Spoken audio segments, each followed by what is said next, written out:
La circoncision de Christ. La circoncision de Christ, en quoi consiste-t-elle? Réponse, dans le dépouillement du corps des péchés de la chair.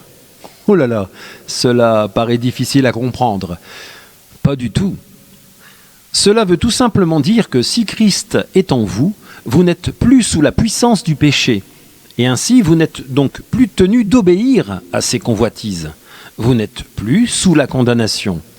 Cela veut dire que le Christ a pris la place du péché qui agissait dans vos membres par la convoitise. Le péché ne dominera pas sur vous puisque vous êtes sous la grâce. Épître aux Colossiens, chapitre 2, versets 11 à 12. Et c'est en lui que vous avez été circoncis d'une circoncision que la main n'a pas faite, mais de la circoncision de Christ, qui consiste dans le dépouillement du corps de la chair.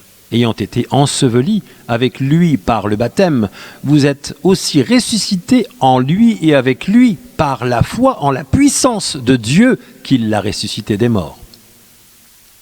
Vous êtes affranchis du péché en étant la propriété de Christ en esprit par la grâce de Dieu le Père. L'Évangile, une puissance de Dieu pour le salut de quiconque croit, du juif premièrement, puis du grec. Épître aux Romains, chapitre 1, versets 16 à 17.